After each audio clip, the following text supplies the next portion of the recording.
Hello.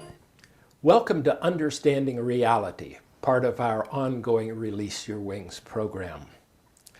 Last time we promised that we would be investigating ways that we humans shape our own realities, namely selective perception, selective recall, and selective exposure. I'm Dan Bagley. This is my friend Shireen Chadha. Hello, Dan. Good to see you again, my friend.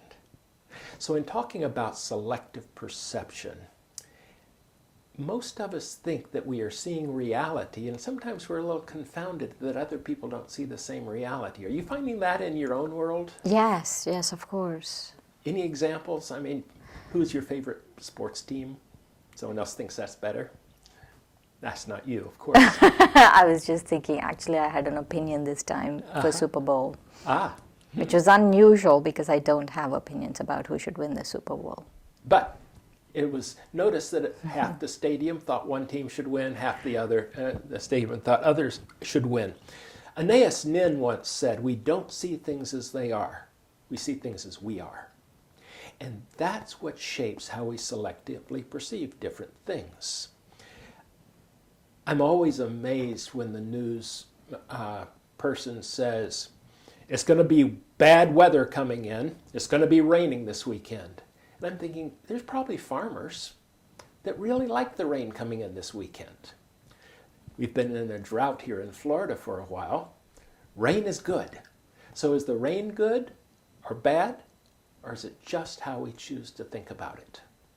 So, within that example, selective perception. This may relate to you. It's certainly related to each of us. Remember a time that you got a new vehicle, even a new used vehicle, and suddenly that vehicle was everywhere on the road. I happen to drive a Honda, so when I got my Honda Accords were everywhere. Oh, they kind of are anyway. So within that, though, that is how we select reality. If you happen to have a new baby, you're going to find babies everywhere you turn. Selective perception.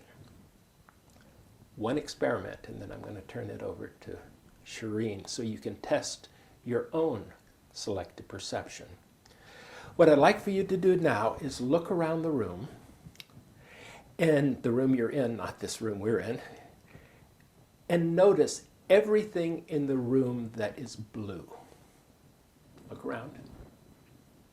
Because you need to remember this, because in just a second I'm going to ask you to close your eyes and I'm going to test your perceptual recall. You got it? Now close your eyes and list to yourself everything in the room that is brown. Notice the problem? Open your eyes, please. Wow, a lot of brown things popped up for us. The reason for that is when we're looking for one thing, we tend not to see the others. We tend to find what we are seeking. Your eternal truths, Shireen, are really based on what is the highest use of our soul and our communication ability to see the highest and best of everything in the world. Yes. I was actually, when you were talking about selective perception, I was thinking about the Japanese film Rashomon. It's in 1952, the film, or 1950, sometime in there. And when you're watching the film, it opens with the murder scene. And then after a while, then there's another murder. And then after a while, then there's another murder, and then there's another murder, and then you realize, no, it's the same murder that is being viewed by 4 or 5 different people. And it was a very popular film at that point, and it even won the Academy Award. And so what the film showed is that the same incident was narrated and perceived based on very contradictory viewpoints and also very self-serving viewpoints. Each of them were very, very different. And so I feel it's the same with what's happening in the world with all of us, is the way we perceive, and what happens is based really on what's going on with us internally. And what I've noticed with perception is that to go beyond this perceiving the outside world and to really know thyself, to really know thyself and to open our third eye, that we all have a third eye, and this is the time, more than ever in history, we need to open it. Because there is so much riding on us opening our third eye. For us personally, not for the world. Yes, for the world, for everyone else, but for us. So much is riding on us opening our third eye. And so to really open our third eye and to look at the world differently, to really perceive reality, spiritual reality, because physical reality, yes, can be manipulated, yes, can be done all of these things, and yes, it's totally based on what's happening in our heads. But spiritual reality is very grounding.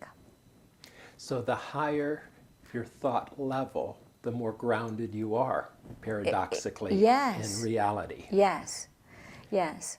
And what I've noticed with perception is that the perception becomes a means to escape my own reality. And escapism for so long really worked and it was fine. But right now I feel we can't do that anymore. That we have to really see the way we need to see spiritually see things. Yes. And so we'll know when we're on the right path for this we'll feel differently when we're doing it. Is that correct or not? Yes, we'll feel differently, and initially it might feel a little we're out of our element, but also it ends up, we end up experiencing sublime things. We end up experiencing power, a different kind of power. Not political power. Not political power. And we actually will realize that people can't have power over us. Because right now everyone wants power over you. Everyone wants your vote, or everyone wants you to click on this, or everyone wants you to like their Facebook page or something. They want something from you. But they have power over you because you want something from them. Right. And so what I'm saying is to open a third eye and realize both our dependence, interdependence, and independence. And to be independent where it really matters. Good.